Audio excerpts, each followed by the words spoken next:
Christine Mignotti, Asile d'Arkham. Salut d'être Arkham, j'espère que vous allez bien. Moi ça va super bien, je suis un peu enrhumé si je parle du nez, c'est normal. Mais aujourd'hui on va parler de ce 4e épisode de The Penguin. I need help. Un épisode là qui est passé mais en 10 minutes, j'ai vraiment pas vu le temps passer, c'est le meilleur épisode depuis le début. C'est aussi pour ma part pour l'instant la meilleure série, une des meilleures séries d'ici à l'heure actuelle. Vraiment, on est dans l'univers Batman. Grâce à cet épisode, on explore un peu plus le côté Arkham de l'univers de Batman. Et ouais, c'est un pari vraiment, c'est réussi. Ça réussit, on va y revenir. Cet épisode aurait pu s'appeler Sophia Falcone et pas The Penguin, parce que franchement, le Penguin, tu vas le voir vraiment pas longtemps, juste dans un flashback et aussi dans la scène vue d'un autre côté à la fin du précédent épisode. Mais vraiment, Sophia Falcone, je disais depuis le départ, mais Chrissy Miotti avait l'air vraiment superbe dans le rôle. Ça y est, elle m'a convaincu. Voilà, ça y est, c'est pour moi la Sophia Falcone. Voilà, c'est vraiment, là, elle est superbe dans ce rôle. Vraiment. Ce qui va lui arriver, c'est quand même pas une histoire, enfin c'est assez tragique. Déjà, elle va perdre sa mère s'est pendue carrément devant elle. Elle était enfant, tu vois, la mère, elle est suspendue dans la baraque. C'est pas très réjouissant. Ensuite, son père va l'accuser du meurtre de plusieurs femmes qui sont pendues, des femmes qui ont d'ailleurs travaillé pour Falcone, pour les entreprises. Et donc Falcone, lui, va accuser sa fille, parce que sa fille aussi voulait un peu ébruiter cette affaire à travers la presse. La presse, d'ailleurs, on va avoir une certaine Summer. Elle me rappelle que ce personnage, je crois, était dans la série d'animation Batman, parce que ce nom me dit quelque chose. C'est une sorte de Vicky Vale, parce qu'elle travaille comme journaliste, hein, bien sûr. Cette journaliste va se faire d'ailleurs tuer. Et du coup, Sophia Falcone va se faire accuser du meurtre de plusieurs femmes et va finir à l'asile d'Arkham. On voit évidemment la corruption et la facilité de la manière dont elle termine à l'asile d'Arkham. D'abord, je voulais parler du choix de casting, Mark Strong. Vraiment, c'est très bon choix. Très bon choix, je ne vois pas la différence, même avec John Turturro, je trouve que les deux s'assemblent plutôt bien. Et même, on voit pas la différence, déjà ils ont le même look. Ces lunettes de soleil un peu mystérieux, je sais pas, il y a un moment donné on voyait Sophia qui essayait d'enlever les lunettes de son père quand il était enfant, et son père remet vite les lunettes comme s'il cachait quelque chose. Je sais pas ce que c'est ce style, enfin c'est un style pour Carmine Falcone, et je le trouve charismatique. Mark Strong, c'est un très bon choix pour remplacer John Turturro qui malheureusement, il y avait un souci de planning, mais c'est pas trop dérangeant étant donné qu'on va pas le voir beaucoup. Le Penguin, on le voit presque pas, durant un flashback. Au début, quand on voyait Sophia qui était un peu plus jeune, parce qu'elle a passé quand même 10 ans à l'asile. C'est pas rien. 10 ans à l'asile. Et on voit un peu tous ces moments où le Penguin, en fait, c'était son chauffeur. On voyait qu'elle traitait plutôt bien Oswald, contrairement aux autres, même s'il y a des moments où elle le parlait assez mal. Quand on voit ce qu'Oswald va peut-être devenir maintenant, on voit un peu l'échelon qui est en train de monter. C'est vrai qu'il est en train de gravir des échelons, voilà, c'est ça que je voulais dire. Même si on voit que ça va redescendre, on voit que Sophia Falcone a vu que le Penguin l'avait trahi et tout ce qu'il avait fait avec la famille Maroni, mais que les Maroni aussi sont pas contents du Penguin. On sait pas trop ce qui va se passer pour lui. Voilà, mais en tout cas il s'est barré avec Vic, donc on les retrouvera, je pense, dans le prochain épisode. Je l'avais dit que, de toute façon, ma critique précédente, j'avais dit que sûrement cet épisode, on aurait peut-être un flashback, et ça a été le cas, un flashback qui m'a foutu une claque. Sophia Falcone, c'est simple. Elle a envoyé chier tout le monde.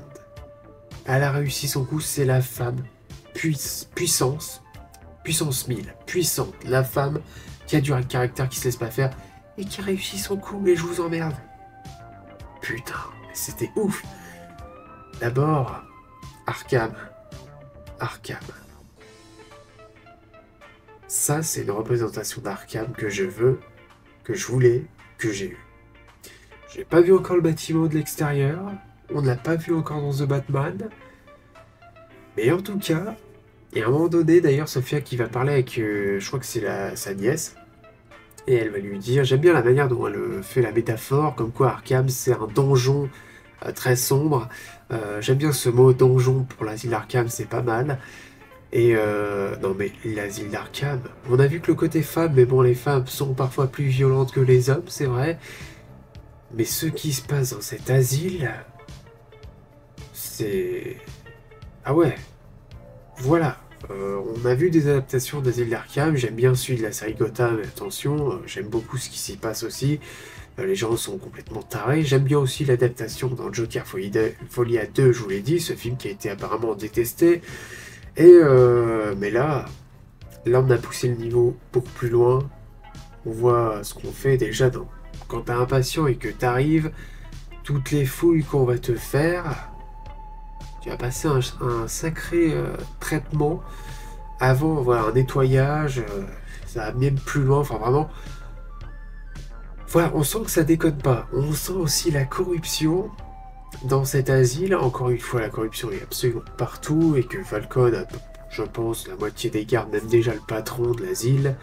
Et on voit en fait toutes les femmes qui sont complètement tarées. Il y en a une qui d'ailleurs va pas être attachée, c'est elle qui est sur le point de complètement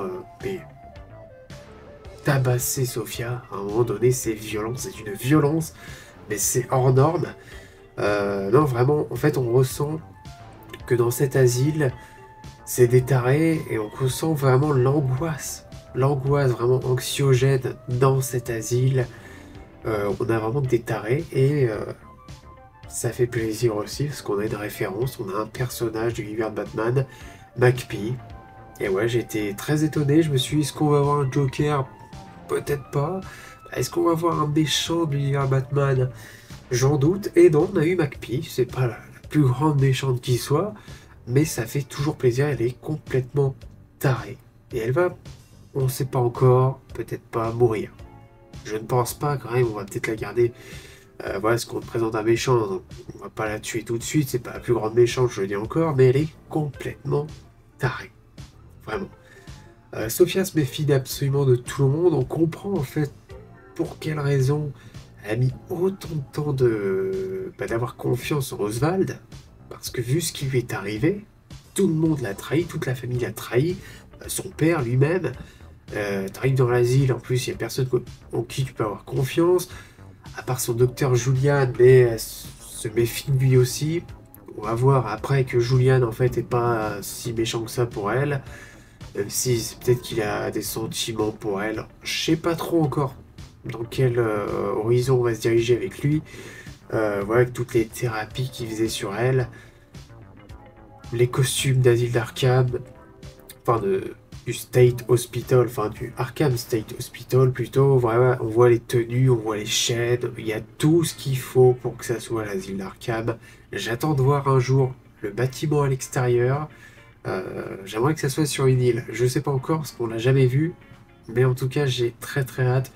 L'intérieur, on sent vraiment on est sur quelque chose qui peut être réaliste dans cet univers de The Batman, mais qui peut virer au cauchemar, qui peut être assez riche en personnages. C'est ce que souffrait un peu.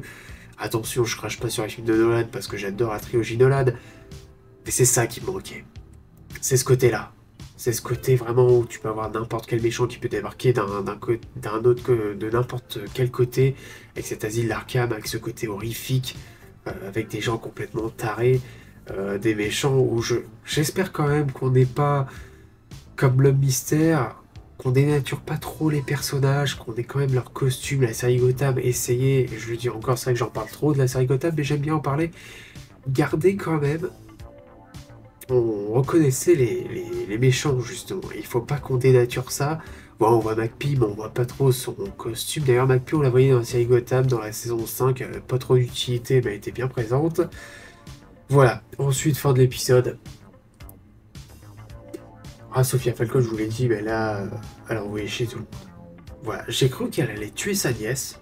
Je me suis dit, elle va tuer un enfant, ça va être glauque, ça va être relativement violent quand même. Mais non, moi j'étais parti très loin, non, elle va quand même... Sophia Falcon n'est pas aussi horrible que ça, j'ai envie de te dire que sa nièce lui a rien fait, a toujours été gentille avec elle, elle va sauver sa nièce, va l'emmener dans une serre, dormir avec elle toute la nuit, pendant ce temps-là on sait pas trop ce qu'elle a fait dans la maison, si en fait elle a allumé le gaz, et donc tout le monde est mort durant la nuit, voilà, tout le monde. Son oncle, hein, le frère de Carmine Falcon, tout le monde. Elle a tué tout le monde. Voilà, c'est fou. C'est fou. La laissant en vie... merde, comment il s'appelle? Ça y est, j'ai zappé son nom.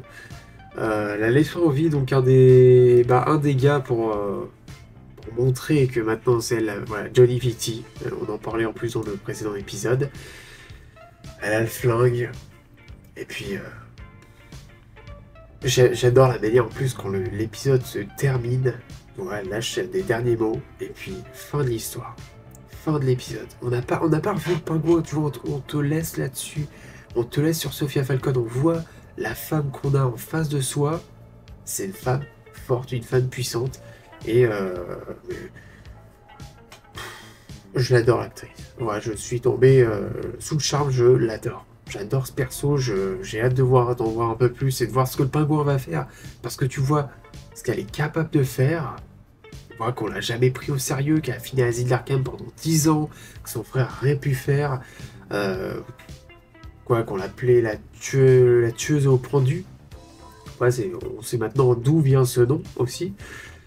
Enfin voilà, c'est un épisode de fou. Je vous inviterai... de toute façon, des chances 100% spoiler, j'allais vous dire, je vous inviterai fortement à aller le voir, mais c'est vrai que... voilà, dites-moi ce que vous avez pensé de cet épisode dans les commentaires. J'ai très hâte d'avoir vos avis. En tout cas, ça a été une réussite totale. J'ai vraiment très hâte d'avoir la suite. Je suis tellement content d'avoir cette série parce que enfin on a de l'univers Batman où ça a l'air d'être riche, tout ça. Je perdais un peu espoir quand il me disait que ça allait être réaliste, mais c'est vrai que grâce à cet épisode et grâce à ce qu'on m'a montré, ça peut être réaliste. Et en même temps, ça peut être un peu horrifique de cette manière-là, même vraiment violent, mature. Voilà, c'est tout ce que je veux. N'hésitez pas en tout cas à liker cette vidéo si elle vous a plu, à vous abonner, évidemment. Et puis moi je vous souhaite la bienvenue à l'asile Arkham, c'est le cas de le dire. Allez, salut!